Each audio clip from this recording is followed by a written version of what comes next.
abengina ko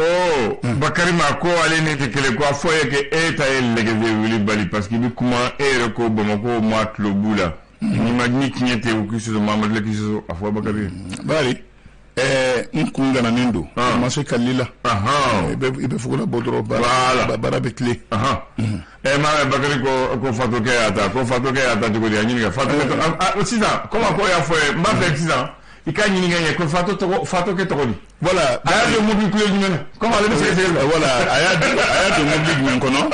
fato ke tokoni fato ko ere to wa fa fini so admin kuma kana shi admin do comment c'est la kanya fari gelendo wa fari finendo ikingani bela kala nyina de et puis fato ke boro rodmi voilà ni mani fo angena fato ko be se ta mo to mo ka so ma da fe ko mo clé mo me be kara be carton forkhilla ko wula fela la ko ngo nana balambalanta ka jojo ni ko fe ko photo ketara so mo do pousser ka carton tawa parce que ni ko ni len do basi mais basi la kuma me ay kuma fofo awo ko ni na min fo ko ni karanyana da talinya ikanto ko ayire mo de ya mi afonina dalu mo na kra flyde voilà on to bawe bon en plus que le kuma fe ko le mo ngo ka fo mo wala dege ko ni masage be nyine mo te nene mi nengo mbala kali Bamako ya nemgo ko kibe siga do ala wa man na to mona femi ndafo ayba ne kelemani yede ka to Bamako pour karaba chamon pas de yai ngo ko weleli ke kan ni tiga wal maka ngalon tiga voilà la e foto ka ta fo mam ngo fo ma dalu fo ali ngo mi afi na re ma o fene to fo yana d'accord bon alaj madu nam Bamako ko fi mumbe kolonta atede se kolongalana voilà film me kolonta te de se kolonga abla ko jugo manana na tarani mo bawi ike dara mo de ni akilla ka fo ka be mo ba kunga yana te ko do abitani yede Allah akbar abitani obeba to soro la nam ayo yana te ko do ka fote ko aren ni kunga ben ni kunga basa kala didu Allah akbar ni ko na toy jorode adofana ko ni fiye ba wila abi yiri ba de bigete na yiri fitinuga ote ginatra ko wituni wa Allah akbar mon te kokuna o killa ka fo ginatra ala hina ndo aliko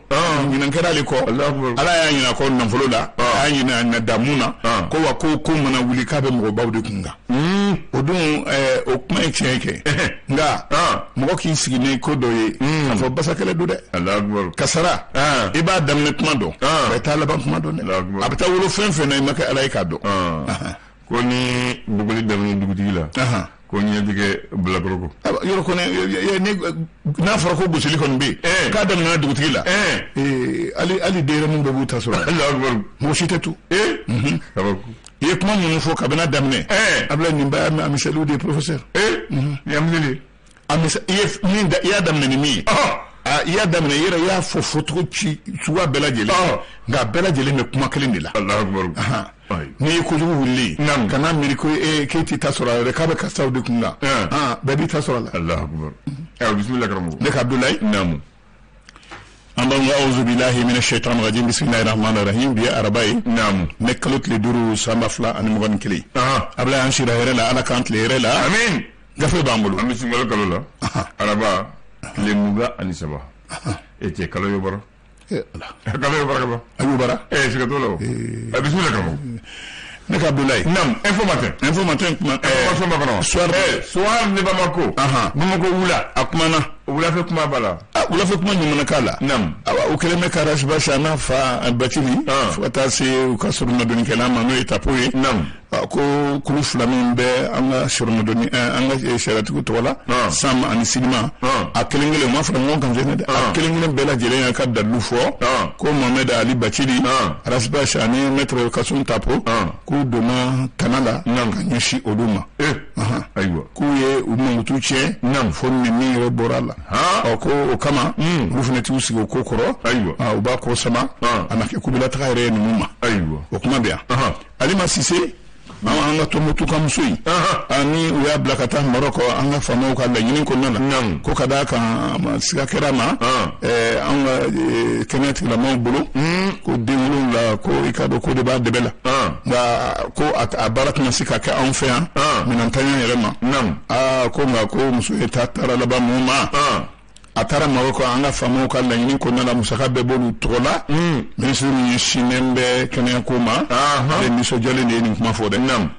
ko muso masina in a kaba ko de kɛra dɛ ko muso masina in ko den ma kɛ wolonwula ye tugun dɛ ko den kɛra 9 ye ala ni ma tɛ kelen kuma banna musomanin 5 ani cɛ naani na olu ko den ko t'u la tuguni u kan ka ko k'a bɛɛ lajɛlen bɛ ɲɛnamaya la nka u ye maa ko hakɛ to kuma na muso kɔnɔfarala de muso kɔnɔfarala ka den ninnu kelen ta nin ye cɛ ye dɛ kɔnɔ kelen den kɔnɔntɔn nin kabako ye dɛ ala bɛ se ko la ko nka a fɛ kabini san 2012 nin n'a ɲɔgɔnna delila ka kɛ jamana dɔw kɔnɔ min tɛ Mali ye Alahu akibar Ablaye ayiwa nin waati na olu kan ka magɛn a ko min ye funufunu bɛ wulila société dɔ kunna bi n'o ye Dramani ye dɛ baarakɛlaw y'a boloda k'u na taa tile 3 baara bila la e ko a tɛna daminɛ bi bɛɛ wa ayiwa cɛba min n'ale directeur général ya kɛ OTM na ne ka ɲi Saliou Sanogo ma Saliou Sanogo ni a nɔrɔ bilara ni maa wɛrɛ ye OTM ɲɛmɔgɔ la Alassane Diombele a sigilen bɛ o sigi la faamaw y'u bolo bɔ a ye k'a fɔ ko awa ko Adam Cham o de tun bɛ après jamanakuntigi yɛrɛ nɛgɛkɔrɔ kunnafoni ko bɛɛ tun kalifalen n'o seginna Ala ka nɛɛma kɔnɔ o tun ma nɔrɔ bila fɔlɔ o ko an ye e ta conseil des ministres yɛrɛ sen fɛ ko k'e ta nɔrɔ kɛ ale nɔrɔ bila ba ye min ye cɛba in ye n'o ye Magma Gabriel Konate ko sariya a yɛrɛ da k'a yɛrɛ k'a fɔ maa fɛn fɛn mana kɛ assemblée ɲɛmaa ye ni lasigili nana i ka kan ka fɛn sɔrɔ fɔ lasigili kɔnɔna na i kana kɛ maɲumatɔmaa ye ale ye ko o sariya a bɛ n'o lafasa ko nka maa caman bɛ yen olu ŋaniya to ye dɛ a ko bɛ sama-samani suwa a b'a fɔ assemblée dɛ ko assemblée n'a nɔna assemblée n'a nɔna Ablaye ko a ko kɔni tiɲɛ la a bɛ bolo min kan bi mɔgɔ t'a dɔn e dun tɛ assemblée ɲɛmaa ye Alahu akibar e dun tɛ assemblée ɲɛmaa ye kɔrɔ Magma nin tɛna nɔgɔya dɛ an b'a fɔ dɔ ka bɔ musaka la i b'a fɛ dɔ ka fara musaka kan Alahu akibar l'indicateur du renouveau a kumana n'a ye ko kabini a bolodara k'a fɔ an ka jamana mara yɔrɔ dɔw kɛ yɛlɛma ka tɔgɔ wɛrɛ da olu la dɔw kɛ fara dɔw kan minnu ni olu tɛ kuntilenna kelen ye fɔ ko Ablaye o de barika bonyana don jamana kɔnɔ fitinɛ wuli don fitinɛ bɛ fɛ ka wuli o la sa ministre min bɛ yen bi n'a a ko b'ale bolo k'a bɛ k'a kɛ tɔgɔ bɛɛ lajɛlen na ka maaw hakili sigi e ko a tɛ fɛ ka segin a kɔ wa fɔ n dɔgɔma a ka se ka kɔ dɛ i tɔgɔman kan ka a ko lajɛ sinon ni man ɲi Ablaye Keɲeba nin ye maa dɔ ye minnu ni olu ye foroba nafolo u ye tali kɛ k'a dun tɛgɛ fila la k'a kɛ ɲisɔn ani jugusɔn ye nafolo ye tiɲɛna fo ka taa se sefa wari miliyari 2 bɔɲɔgɔnko ma mairie kɔnɔ mairie min n'o ye Sitakili ye Keɲeba ni wari b'u bolo dɛ ni wari bɛ n'u bolo dɛ maire min ne Aluseni Sisoko n'ale de koya ye a n'a tɔɲɔgɔn maa 3 miliyari 2 in o tununi a bɛɛ lajɛlen a jɔra nin cɛ 3 la u yɛrɛ ye bolola nin waati na u bɛ kaso la Ablaye min ye an ka jamana yɛrɛ ye sa kɛrɛnkɛrɛnna Gawo mara la Bana cercle min bɛ Andera Bukane fɛ sɔrɔsi dɔw n'o ye Niger sɔrɔsiw ye olu jalakilen don k'a fɔ u donna maaw kan maa 20 bɔɲɔgɔnko k'olu tɛgɛ ta yewu Ablaye ka u ni kini karaba bɔ o ko bɛ senna nin waati na a ye ka ko an ye ka an ɲɛɲini Ablaye Jeune Afrique yɔrɔ Jeune Afrique maa caman ye nin gafe in kala waati tɛmɛnenw na nka cɛba dɔ bɛ yen ale de ye Jeune Afrique yɛrɛ sigiba yɛrɛ ye cogo suga bɛɛ dara a kan nka tiɲɛ nana laban maa caman ye kunnafoni sɛbɛnni ka a kanu Ala ni nin cɛba in sababu la nka saya y'a ta dɛ n'o ye Bashir Ben Yamed ye BBY nka k'a ye baara min kɛ san 60 kɔnɔna na wa ko o ka kan ka tanto o kuma kɛ fo bi o tɛ baasi ye Ablaye cɛba min ye Ansar ɲɛmaaba in ye n'o ye Sherif Ousmane Madani Haidara ye ko Ansar cɛbaw u bɛɛ fɛ nin kalo in yɛrɛ la nin kalo in tile 12 e ka dɔn ko cɛba in n'o ye serifu ye a bɛna san 66 sɔrɔ ne kalo tile 12 natɔ in na o senfɛ u bɛ fɛ baara minnu kɛra ani baara minnu kan ka kɛ ni a ka san yɛlɛma san 60 sɔrɔ in o ɲɛnɛkɛ senfɛ ka i bolo bɔ halisa funisira baaraw k'o kɛ i n'a fɔ an bɛ sunkalo la ka kɛɲɛ ale yɛrɛ si ma u bɛɛ lajɛlen sigilen don n'o ye commerçant dɔ mugu ni kisɛ ci ye ale fana sɔrɔ maa fɛ minnu ni mugu ni kisɛ kun b'u bolo kɛrɛnkɛrɛnna Gawo u ka yɔrɔ ma ko Julabugu nin commerçant in ni sanu ɲɛwulen yɛrɛ feerebaa don kɛra a kan don kɛra a kan maa minnu ni olu de donna a kan u sera ka taa ni nafolomugu camanba ye ani téléphone portable sɛgɛsɛgɛli bɛ sen na gendarme fɛ minnu ni olu tun bɛ nin yɔrɔ masina la ka se ka kɔfɔlen ninnu k'u tɛgɛ ta ale ka misi tɔɔrɔ ma amina ne kunba kɛlɛ bi don kunba kɛlɛ bi don ayiwa a kuma bɛ yan dɛ ni waati na cɛcɛba min ye peni ɲɛmaaya kɛ ni a yɛrɛ ye kaso kɛ ka sababu kɛ Robert Vita Diop ne ani maa damadɔ ye kaso kɛ ka sababu kɛ ko min kun dar'u la dana manjugu kɛ sɔnye de ka jugu sɛgɛsɛgɛliw yɛrɛ ma a yirala ka fɔ fɛn t'u nɔ la k'u kun bɛ fɛ ka ferege don cɛmancɛ fanga sen na u ye garanti u la yɛrɛ hali n'a ka baara tiɲɛna cɛba minnu bɛ yen n'o ye sinabɛ cɛbaw ye olu kɔni ye tantoli kuma caman ta k'a sɛgɛrɛ k'a fo a ka baara la k'a ye min kɛ u ye u tɛna ɲina kɔ Ablaye don kɛrɛnkɛrɛnnen min bɛ kunnafonidilaw tɔgɔ la n'a ma se ka kɛ i n'a fɔ u y'a kanu ka kɛ cogo min na ka sababu kɛ bana cɛjugu min kɛlen ka diɲɛ bɛɛ lajɛlen labɔ bi ko tiɲɛ la diɲɛ bɛɛ de ka kɛlɛ ye nin ye kunnafonidilaw olu minnu ni u ka bolofara ka ca u kun kan ka nin dɔgɔkun bɛɛ kɛ kuma ɲɛfɔliw la ka tila ka ɲɛnajɛ dɔw kɛ ka misaliw ta diɲɛ ma k'a faamuya ko nka ko bana in nana i ferkew sen na u bɛ k'a kɛ ni u ka dalilu ye ka sɔrɔ a ma kɛ ni dantɛmɛko ye ko nka min ye bana in ye bana in tɛ bi kɛlɛ ye dɛ sini kɛlɛ yɛrɛ don diɲɛ bonya bi kɔ ye siga t'o la kan'aw dɛsɛ n'ale ja min bɛ kuma jɔn ja de b'a kan bi cɛba min kun bɛ a se ɲɛmɔgɔya la a ko a gɛlɛyalen don a bolo bi dɛ ne ka ɲɛ Mamadu Cɛni Konate ma a yɛrɛ juru jalen a kan kɔrɔ juru sirilen a cɛkisɛ la sen fila bɛɛ lajɛlen sirilen juru la casserole ni o ye Paul oui. On m'a fait Paul. Paul. Il y a ni Paul. Moi Paul. Paul kɔni. O kɔni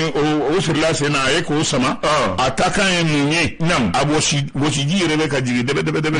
Ko a ye ne dɛmɛ. A ye ne dɛmɛ koyi. N'o tɛ ko ne tɔtɔ a yɔrɔ nin ye. N tɔtɔ a yɔrɔ nin ye.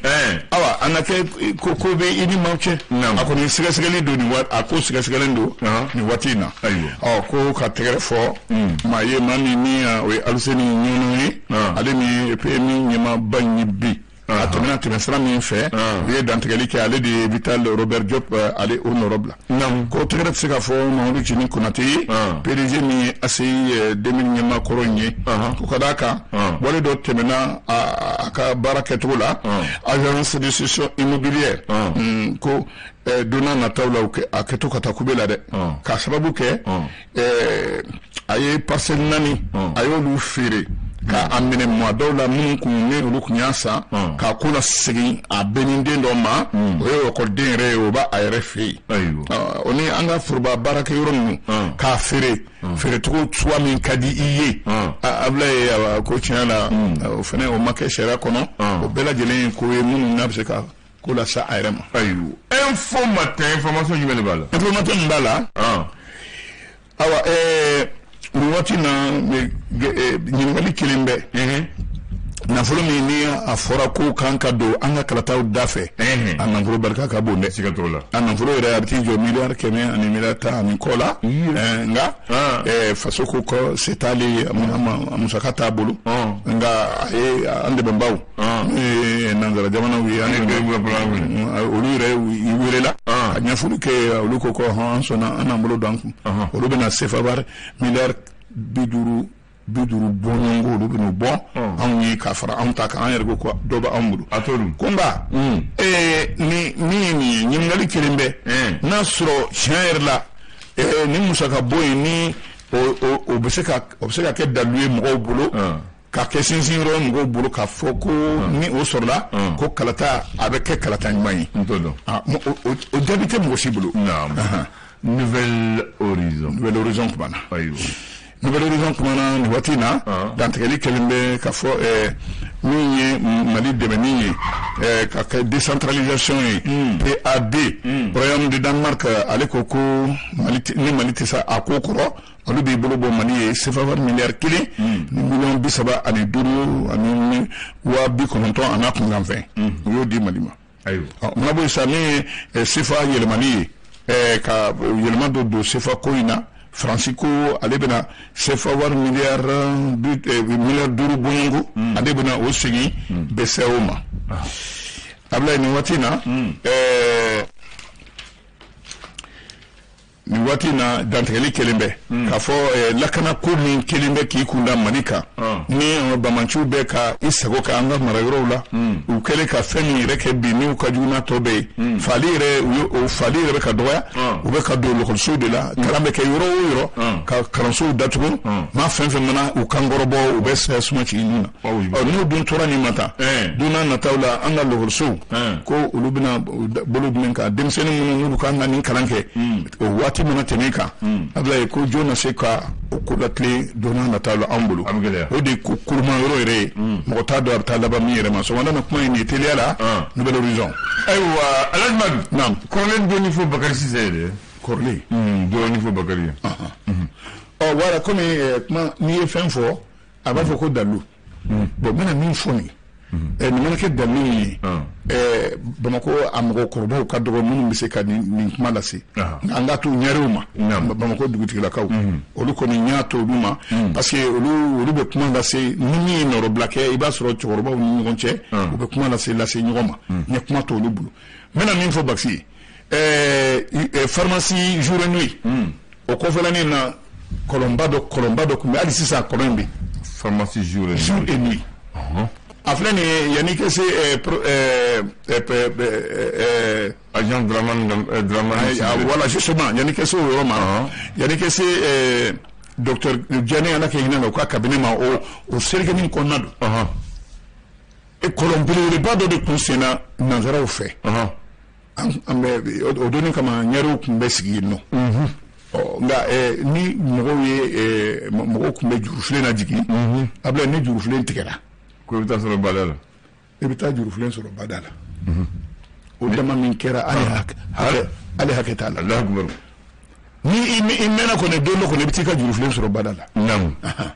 a dun ni bada ka jan dɔɔni ka jan aw kun dalu ye mun ye dugu jukɔrɔ ji de ni hali sisan sa aw bɛ sinsin o kan ka foragew kɛ o de y'a dalu yɛrɛ ye ji bɛ woyo de dugu jukɔrɔ dugukolo sigilen ji kan wa a tɛ ba abada n bɛ k'o yɔrɔ f'a ɲɛna o donni kama npɔn ma jɔ fɔlɔ a tun bɛ yɔrɔ min na a tun bɛ npɔn bɛ yɔrɔnin min na dɛ ni embarcation tun bɛ kɛ yen nɔ n'u tun bɛ mɔgɔ ta baki la dɛ a tun bɛ yɔrɔ masina de la n k'o fana fɔ avec précision Canoë club yɔrɔ min na